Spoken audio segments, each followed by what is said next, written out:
Well, viewers and ladies and gentlemen, welcome back again to another talk happening right here at the Future Fintech Summit. With me here today is the managing partner of Fintech Group, Rajhi Bank, with Mr. Laurent Dhaeyer. How are you today? Very well, thank you. I'm living the dream. I love that phrase. Like the moment we spoke, the first thing, living the dream. Especially we are here in fintech, and finance is becoming, I would say, more fun.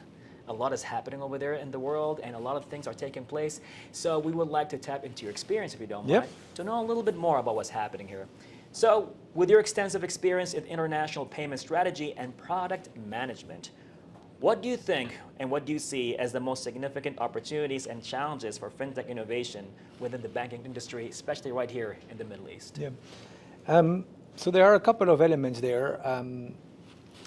Saudi in particular is a very regulated country, and it's good because it sets the playing ground, the barriers, the boundaries. It also attracts a lot of cost because you need to deploy your stack locally, you need to keep your data locally.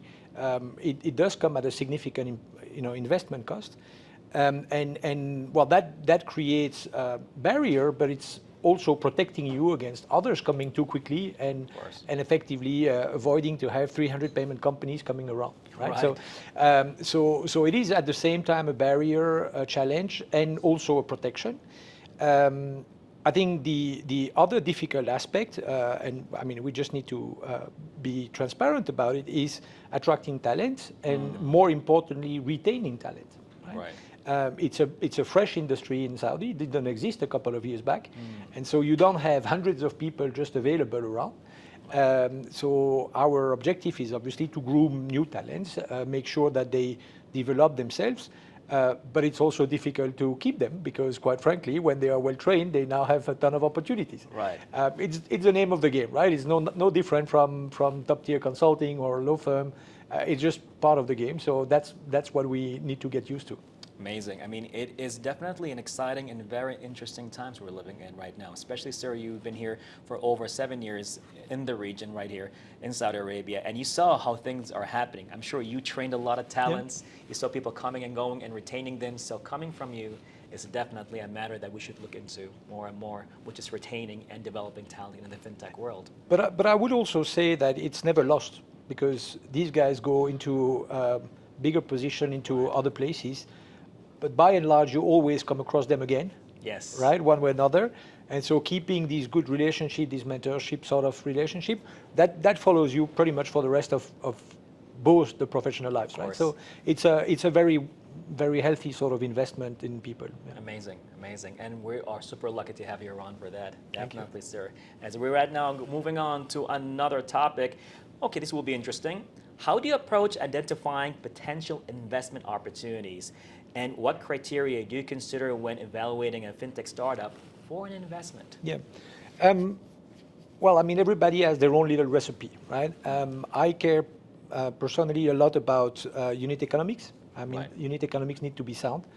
A lot about the team. Ultimately, especially at early stages, what you buy is really the team, right?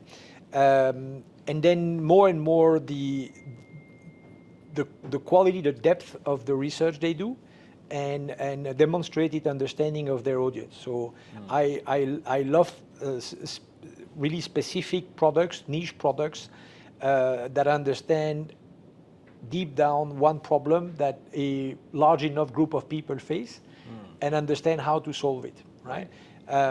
This I really like. So these are the criteria that makes me feel very good. If I understand the problem, if I understand that clearly the primary data shows a good understanding of the issues and that the startup is well on its way to fix it with the right sort of people, well, then I feel really good about it. That sounds very solid. Definitely. Points well taken. Definitely there. I guess now going to another one, if you don't mind. So given your background in various leadership roles across different regions and companies, what lessons have you learned that you believe are particularly relevant for fostering innovation and growth within especially the fintech sector? So, there are always different waves, right? There are different trends, there are hypes. sectors that come high up and then actually sort of lose a little bit sometimes their shine. At some point everybody loves payment, then nobody loves payment. Everybody loves lending or don't like lending anymore. Across all of that, what really matters is the value creation, right? And those who focus on creating value, for me, are the ones that are the most likely to ultimately grow fast enough, attract the right investors, and end up with very successful sort of exits. I really advise against going for exit. Right? Yes. Because you then don't necessarily focus on the right things. Professional investors typically also have very set investment horizons. Right.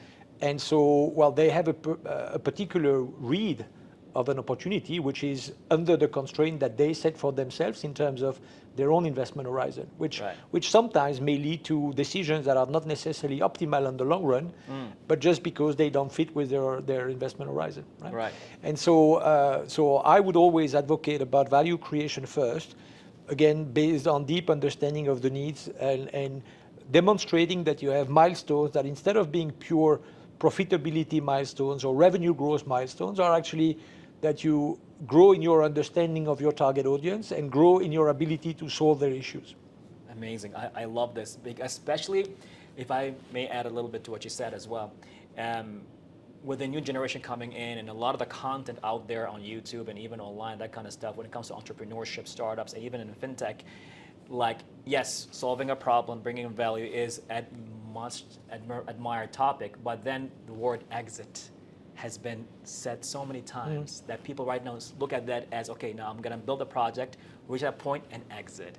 So I'm very glad they actually mentioned that. I mean, and it's not a bad strategy, right? I mean, everybody, just like everybody dream of that magical pill that will make you lose 20 kilos in 3 days without eating, right? No, I mean, it's the same for investment. There are obviously a ton of examples of successful exits, but there are, for one successful exit, 1,000 examples of people who never got there, right? So I like the exit. I mean, that's how you drive the growth in the industry and stuff. That's also how you drive capital into it, because I mean, the ones who put capital need to have other guys putting even more capital later on to let you exit as an investor. So you need all of that. I'm just saying that the focus should not be on that exit. The focus should be on a healthy value creation, and then with that, usually an exit will follow. And so that should be the focus, not the exit itself. Very insightful, sir. Very insightful, that's for sure. Then moving ahead to another topic here.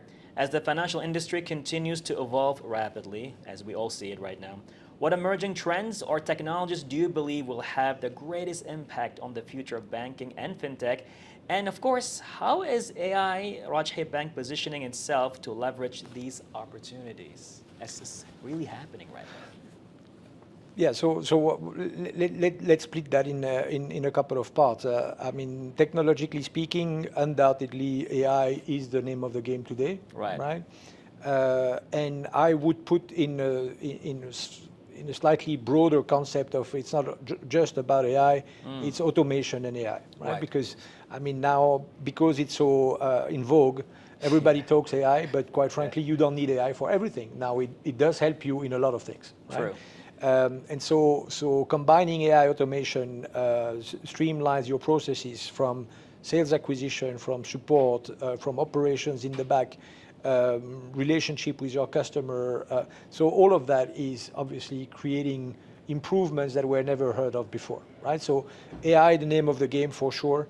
Last year, Vogue was not AI yet, was more decentralized, blockchain, cryptos, all of that. Well, let's not discard them, right? I mean, their potential is still as high as it was a year ago. We just don't speak about it as much, but extremely interesting potential, yet to be fully adopted here in the kingdom, but it's probably coming, inshallah, one day. So these are two, let's say, technological trends. Now, besides technological trends, I think you have a couple of interesting let's say, business model innovations as well. In particular, a lot of a lot of embedded payments, embedded finance, where ultimately today any sort of network is a rich candidate for promoting financial services, promoting loans, promoting transfers, promoting payments, right? You were talking gaming industry. Well, gaming industry, you also need to buy your widgets or buy your army, your avatar, whatever. So there you embed payment into gaming. Well, the same happens with pretty much everything, right? If I'm a retailer, I have one part of my life selling to consumers. I have the other part of my life buying from suppliers. Now, how do we make that flow end-to-end digital? And again, how do I, for example, as a bank, how can I help that retailer? Well, when I know that he's selling X per day, it's obviously a lot easier for me to finance him. Now, if I know on top of that what I'm financing is him buying from Almarai, well, I know that he's not going to do that just to put that in his fridge. He's going to use that to then sell it the next day. So that comes back onto his payment terminal the next day, and I see it on his bank account the next day. So these embedded finance, embedded payment trends, I think, are here to stay, and these are important. Now, perhaps the last component is the everything as a service era. So platform as a service, payment as a service, lending as a service, and so on and so on, right? Where, well, you realize that it doesn't really create a lot of macro value having 25 people doing the same, right?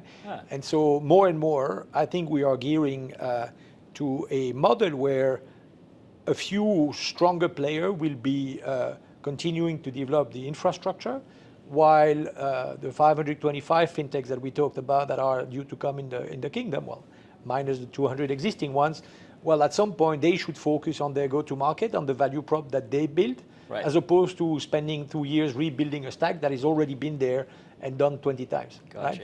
So that's where you have license as a service. That's where you have infrastructure as a service to lower the barrier to entry from those fintech and make sure they focus on the value add that they bring. Wow, exciting times. That's for sure. I mean, a lot to consider in this one topic right now. You just mentioned, sir. But as well, when it comes to fintech and all the technological stuff, even when you said the blockchain and coming to machine learning and the embedding of all the payments, we're seeing it happening. And of course, with more clear regulations, one is not only with the AI and the blockchain, all that will come together under one network.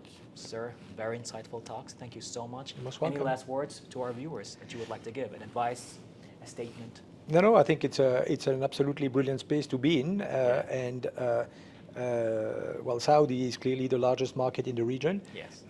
It's a great place to come and establish a base for the region, and so I hope to see more regional headquarters of fintech businesses coming over. Right. And when they do, I hope they come to me to Let's to help them. I know I will. So let's go with that. Perfect. Well, thank you so much, sir.